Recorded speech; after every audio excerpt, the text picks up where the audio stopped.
अब दिल्ली वाले ही इस बात का निर्णय करें कि क्या ये न्याय है, क्या ये सही है।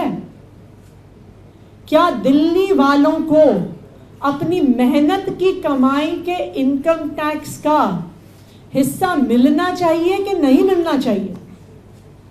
जब और राज्य, चाहे कर्नाटका हो गया, चाहे महाराष्ट्र हो गया, जो हाई इनकम टैक्स पेयर्स हैं, जब महाराष्ट्र से 5 लाख करोड़ से ज्यादा का इनकम टैक्स जाता है तो उनको 50,000 करोड़ का एलोकेशन होता है।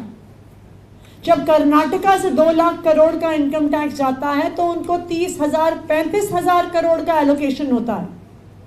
तो जब दिल्ली वाले 2 लाख करोड़ का इनकम टैक्स देते हैं तो हमें share in taxes, disaster response, loans, advances, infrastructure के लिए सब मिला के सिर्फ 1061 करोड़ क्यों मिलता है?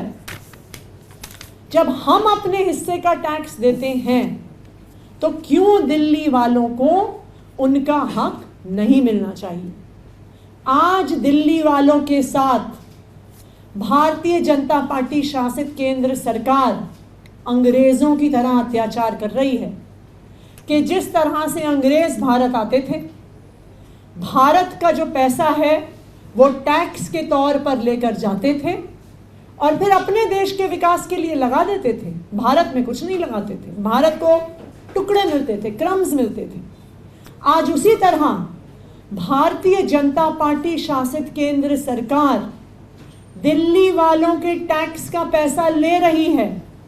हर साल 2 लाख करोड़ ले रही है। पिछले 10 साल में 15 लाख करोड़ लिया है और उसके अवज में infrastructure, loans, advances, disaster relief सब कुछ मिला के मात्र 7,500 करोड़ रुपए दिल्ली वालों को दिया है।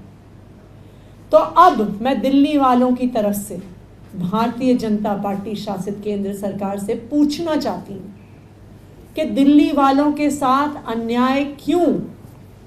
दिल्ली वालों को अपने हक का पैसा क्यों नहीं मिलता? अगर आप महाराष्ट्र को पैसा दे सकते हैं, कर्नाटका को पैसा दे सकते हैं, मध्य प्रदेश को पैसा दे सकते हैं, तमिलनाडु को पैसा दे सकते हैं, वेस्ट बंगाल को पैसा दे सकते हैं, हिमाचल प्रदेश को पैसा दे सकते हैं, तो दिल्ली वालों को भी उनके हक का पैसा मिलना चाहिए। ये दिल्ली वालों की मांग है।